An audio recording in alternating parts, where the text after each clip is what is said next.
نحمدہ ونصلی علی رسولہ الکریم اما بعد فاعوذ باللہ من الشیطان الرجیم بسم اللہ الرحمن الرحیم۔ کروڑوں درود و سلام اس ہستی بابرکات کے نام جو بچے تحریک کائنات ہے، کروڑوں درود و سلام اہل بیت کے نام جو بچے بقائے دین کائنات ہیں۔ اللہم صلی علی محمد وعلی آل محمد واصحاب محمد وبارک وسلم علیہ۔ معراج القرآن میں اصغر بیگ ایڈوکیٹ کی طرف سے آپ سب کو خوش آمدید۔ آج کا لیکچر ہے ملحمۃ الکبریٰ اور میگاڈان، جنگ عظیم بڑی جنگ۔ آج اس لیکچر کا پہلا پارٹ یعنی پارٹ 1 بیان کیا جائے گا۔ قرآن پاک کی سورہ انفال کی آیت نمبر 39 میں ارشاد باری تعالیٰ ہے وَقَاتِلُوهُمْ حَتَّىٰ لَا تَكُونَ فِتْنَةٌ وَيَكُونَ الدِّينُ كُلُّهُ لِلَّهِ، اور ان سے لڑو یہاں تک کہ کوئی فتنہ فساد باقی نہ رہے اور سارا دین اللہ کا ہی ہو جائے۔ اسی طرح سورۃ توبہ آیت نمبر 14 قاتلوہم یعذبہم اللہ بِأَیدِیکُم وَیُخْزِیہم وَینصُرکم علیہم وَیشفِ صدور قوم مؤمنین، اور ان سے لڑو، اللہ انہیں عذاب دے گا تمہارے ہاتھوں اور انہیں رسوا کر دے گا اور تمہیں ان پر مدد دے گا اور ایمان والوں کا جی ٹھنڈا کر دے گا۔ اگرچہ قرآن پاک میں ملحمۃ الکبریٰ کا نام لے کر کوئی بھی آیت بیان نہ فرمائی گئی ہے، لیکن سورہ انفال کی آیت نمبر 39، سورہ توبہ کی آیت نمبر 14 میں واضح بیان فرمایا گیا ہے کہ ان سے لڑو یہاں تک کہ فتنہ فساد باقی نہ رہے اور سارا دین اللہ کا ہی ہو جائے۔ اللہ انہیں تمہارے ہاتھوں عذاب دے گا، تمہیں ان پر فتح دے گا اور ایمان والوں کا جی ٹھنڈا کر دے گا۔ عموماً یہ آیات ہر دور کے لیے اور خصوصاً ملحمۃ الکبریٰ اور میگاڈان، جنگ عظیم بڑی جنگ کے بارے میں ہے۔ فتنوں نے تمام دنیا کو اپنی لپیٹ میں لے رکھا ہے، جھوٹ، ناانصافی اور ظلم اپنی انتہا پر ہیں۔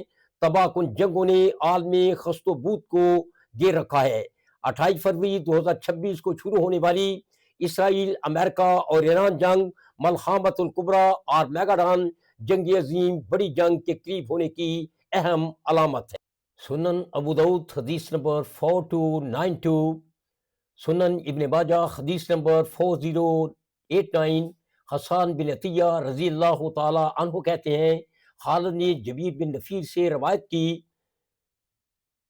کہ سیدنا مخبر رضی اللہ تعالی عنہ نے کہا میں نے رسول اللہ صلی اللہ علیہ وآلہ وسلم کو کہتے ہوئے سنا، فرماتے ہوئے سنا، تم لوگ رومیوں سے ایک پرامن مساہلت کرو گے، پھر ان کے ساتھ مل کر اپنے پیچھے ایک دشمن سے جنگ کرو گے، ان پر غالب رہو گے، غنیمت پاؤ گے، صحیح سلامت رہو گے، پھر وہاں سے واپس لوٹو گے اور ایک میدان میں اترو گے جس میں ٹیلے ہوں گے، تو عیسائیوں میں سے ایک آدمی صلیب اٹھائے گا، صلیب بلند کرے گا اور کہے گا صلیب غالب آ گئی، صلیب غالب آ گئی۔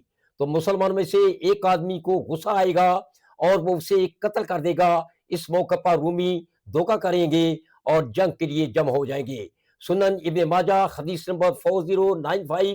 عوف بن مالک شجعی رضی اللہ تعالی عنہ کہتے ہیں رسول اللہ نے فرمایا تمہارے اور بنی اصفر رومیوں کے درمیان صلح ہوگی، پھر وہ تم سے عہد شکنی کریں گے اور تمہارے مقابلے کے لیے 80 جھنڈوں کے ساتھ فوج لے کر آئیں گے اور ہر جھنڈے کے نیچے 12,000 فوج ہوگی۔ صحیح مسلم حدیث نمبر 7278۔